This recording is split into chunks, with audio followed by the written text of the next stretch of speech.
viendo. Si tenemos el tema de las autoemisiones normales, eso no descarta que después a lo largo de la vida podamos tener agresiones sobre el sistema auditivo que nos puedan traer problemas. De hecho, hay mucha más colaboración, entonces que es un poquito más específico, que se nombran ciertas palabras a cierta distancia y podemos tener una reacción un poco más específica de que levante la mano, que nos diga si la escuchó o qué escuchó, ¿sí? Podemos seguir con la siguiente, Filmina. Sí, pasamos bueno, la TA es importante la toma, por ahí la edad más, donde se suele empezar a tomar es a los 3 años, es importante la técnica, que ahora vamos a ver un dibujito, esto de que tiene que ser con el manguito adecuado, es similar a lo de los adultos, es importante tener en cuenta que son 3 valores lo que hace la determinación y se evalúa según percentilo, y bueno, que es importante que sea bien tomada muestra, si no, obviamente, no sería fidedigno. Acá tenemos Sí, cómo tiene que ser el manguito. perfecto, sí, en relación a la técnica como el adulto y en relación al manguito, saber que hay diferentes tamaños de acuerdo a la edad y sobre todo al tamaño del niño, y que eso no cambia de lo del adulto, que tiene que abarcar 2/3 del largo del antebrazo y también de... Bueno,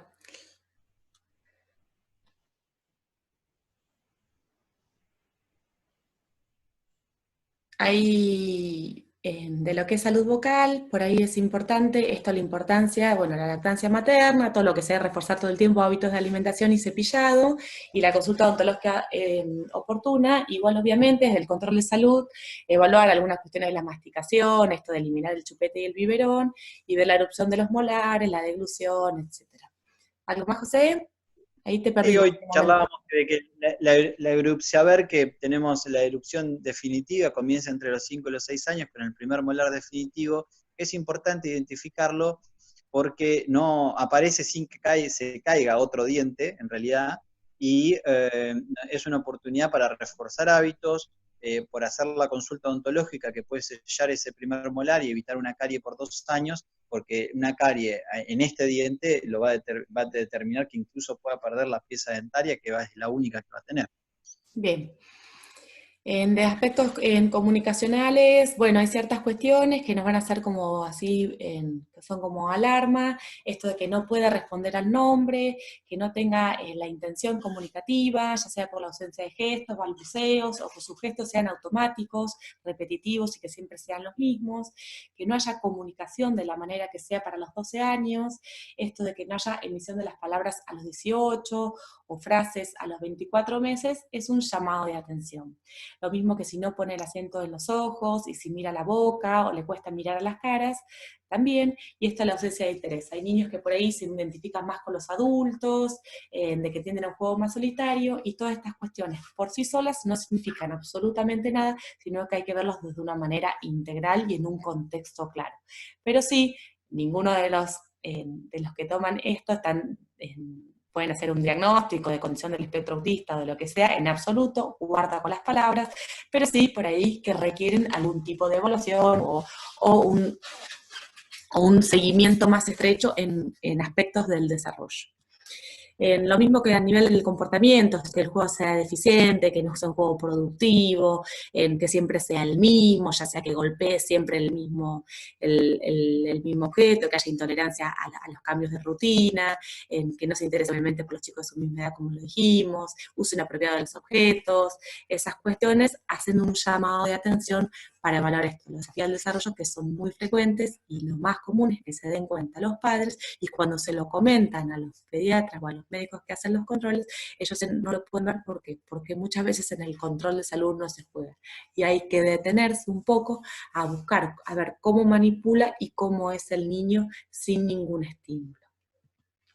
Después tenemos el PRUNAPE. El PRUNAPE, bueno, es unos fundamentos un poco de por qué esta clase, es una prueba nacional de pesquisa, es sumamente importante, se creó en el 2004 por un grupo de pediatras, es argentina, está validada en Argentina, eso también es lo que lo hace muy importante, y evalúa el desarrollo, cuestiones del desarrollo, motor, lenguaje y comunicación, desde los 0 hasta los 6 años.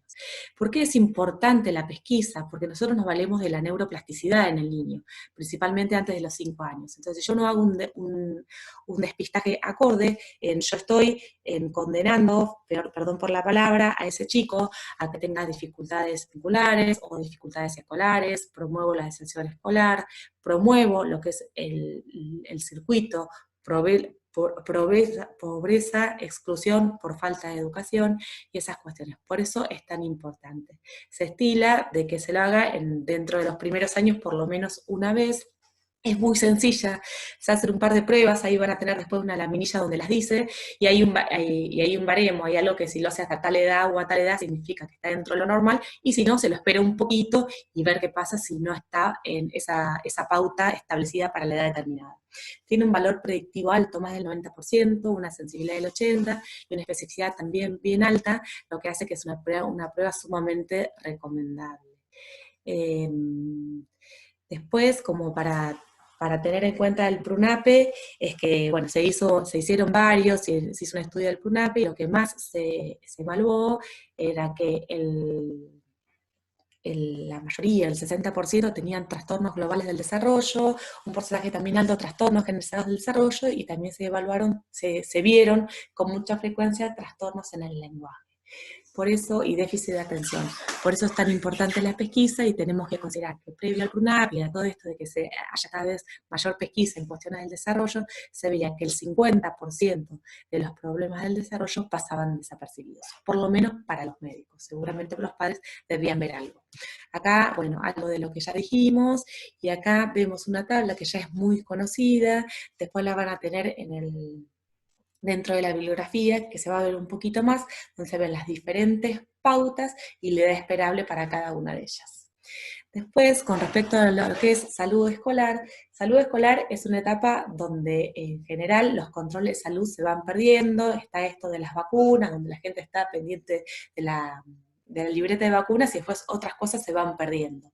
Los chicos suelen tener pocas enfermedades agudas, suelen recurrir poco a los médicos, a diferencia de los primeros años, entonces se va perdiendo algo que es muy importante, que son los controles de las cuestiones sensoriales. Recordando que si no las tenemos, disminuimos la calidad de vida de esa persona. De ahí surge lo que es el PRUNAPE, que es el PROSANE, discúlpenme, que es un programa que es nacional, se hace en la escuela no es azaroso, se hace en la escuela porque es realmente donde el chico y la familia se relaciona principalmente y donde forma sus vínculos más estrechos.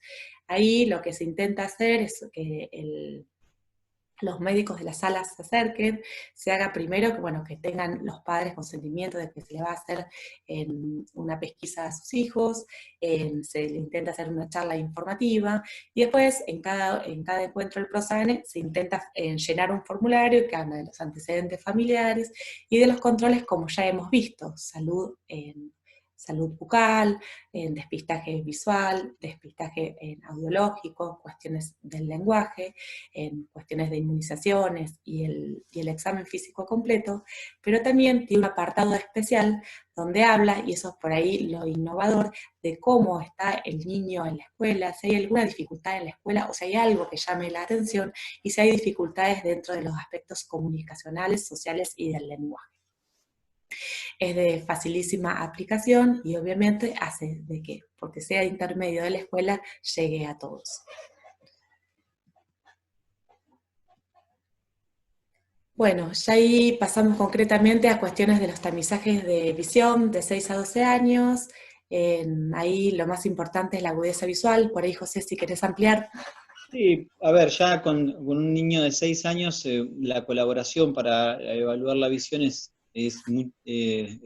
mucho más factible, y siempre la inspección la vamos a hacer, pero fundamentalmente nos vamos a centrar en la agudeza visual, que se hace a través de los carteles de optotipos de Snellen, que se lo pone al niño a 3 metros de distancia del optotipo, se le tapa un ojo por vez, o sea, se evalúa la visión monocular y la visión binocular, ¿sí? Es algo que te lleva 30 segundos y que no requiere una evaluación por un especialista en un control oftalmológico. Esto lo puede hacer tranquilamente, se puede hacer en atención primaria y lo debemos hacer en atención primaria, ¿sí? Porque Y, muchos déficits de refracción a esta edad pasan desapercibidos, ¿sí? pero, Porque los chicos tienen gran capacidad de adaptación. Sí, Barbie. pero ¿por qué muchas veces en el cuadernito los chicos tienen en que los pediatras lo mandan al oculista? ¿O por qué la escuela pide que los manden al oculista? Y la verdad lo que tendrían que pedir es una evaluación de la agudeza visual, no una evaluación por un especialista. La Ujú. verdad que no sé bien cuál es el motivo, si es desconocimiento o qué, pero el acceso a un especialista en el primer nivel de atención es muy difícil, muy dificultoso, y ningún sistema de salud del mundo puede sostenerlo. De hecho, no existe que un especialista evalúe un tamizaje todos los años de la visión. Bien. Yo creo que por ahí es un error y es algo lindo a mejorar porque es algo muy sencillo, de muy bajo costo, que lleva muy poco tiempo. Bueno, cuestiones de audición, por ahí es remarcar un poco que se tiene que seguir pesquisando con este método de profesor Tato, en donde hay un intercambio de los fonemas y va viendo si entendió bien la palabra o algún otro, y de ser positivo, ahí se manda a hacer la audiometría. ¿Por qué opinás también que los pediatras mandan a hacer audiometría o que las escuelas piden a los 6 años audiometría como parte de la salud escolar? Mira, no es una conducta, no es una norma de las audiometrías como de screening o de tamizaje de rutina en todos los chicos. Los colegios creo que con un concepto de sobremedicalización de la vida, de situaciones normales, piden eh, una evaluación objetiva como sería la audiometría para al ingreso del jardín incluso o escolar. La verdad que no está estandarizada, no está apoyada en estudios y generan un costo para el sistema de salud o para las personas individuales que tienen que pagar una consulta excesivo, desmedido y que no tiene demasiado sentido. Hay muchas formas de evaluación de la audición sin la audiometría. Por ejemplo, la prueba del profesor Tato se puede hacer en un consultorio y después pruebas indirectas de evaluación del lenguaje en nenes chicos. Sabemos que si la audición está afectada en algún sector del lenguaje, lo vamos a pesquisar también. Bien. Bueno, el lenguaje acá, bueno, habla de las etapas lingüísticas, etcétera, pero bueno, por ahí importante para remarcar que en un caso clínico también lo tienen, estas dificultades del lenguaje, si lo podemos relacionar con la audición, es como sumamente útil, y del aspecto conductual es muy importante que los niños que no son comprendidos, suelen tener dificultades, obviamente, en el aprendizaje, y suelen tener trastornos del comportamiento que a veces llegan a ser severos, llegan a llegar al psiquiatra, cuando en realidad hay una dificultad sensorial que nunca fue diagnosticada. Con respecto al crecimiento, bueno, acá habla tratar de pesquisar siempre nutrición crónica y obesidad. No sé si querés agregar algo. Y por ahí, saber que el crecimiento en toda la etapa de la vida es un indicador bastante fidedigno de salud, ¿no? Sobre todo en los más chiquitos, pero en los más grandes también. Es un indicador indirecto de salud en general. Entonces, en este grupo etario, el mayor problema en relación al crecimiento es la mala alimentación, la mala nutrición, y en ese sentido la obesidad que afecta el 30% de la población de esta edad. Entonces ahí vamos a tener que hacer el foco con médicos que atienden niños. Bien. Y Pasamos de después la escoliosis. sí, la escoliosis, que es la desviación de la columna.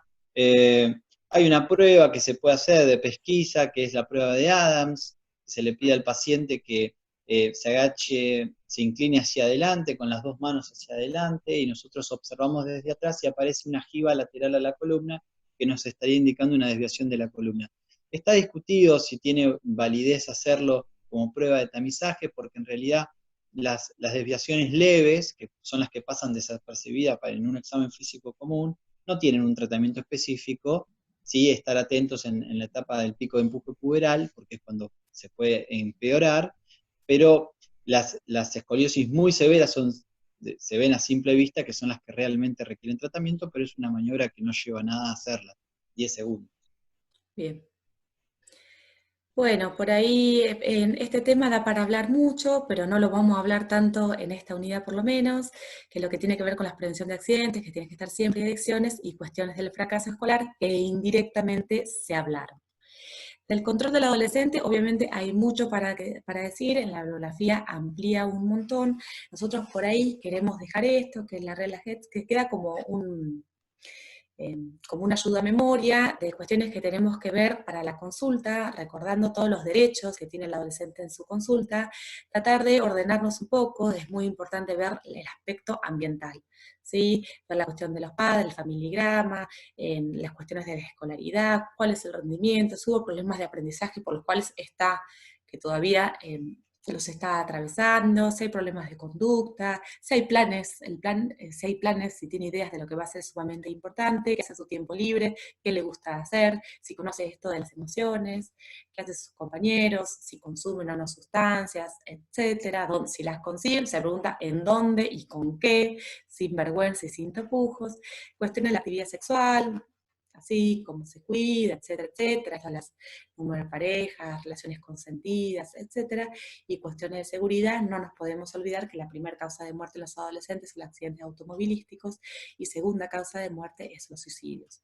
Por eso es importante hacer un despistaje con preguntas así, a veces se pregunta directamente, a veces pregunta a la gente, pero si está triste, si siente que nada le da ganas, el desinterés es un signo para nosotros de depresión, si está desmotivado, etcétera. Ni hablar si tiene idea de muerte o lo que sea, pero por ahí con preguntar si tiene intereses o si tiene planes a futuro, son preguntas que hechas bien dan mucha información. Bueno, creo que ya estamos terminando el examen físico,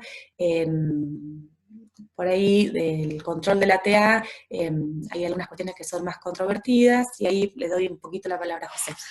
Y por ahí en el examen físico del adolescente hay una particularidad que es evaluar la maduración sexual o la maduración física, los estadios de Tanner, que ustedes ya los vieron en NSD, y por ahí la parte más de patología lo van a ver en Sana el año que viene, ¿sí? Pero en el control sepan que hay que evaluar el estadio puberal, que eso nos da mucha información de cómo es el crecimiento del niño. Yo creo que con esto, Barbie, estamos más que bien. Bien. ¿Sí? Bueno, entonces ya nos vamos despidiendo.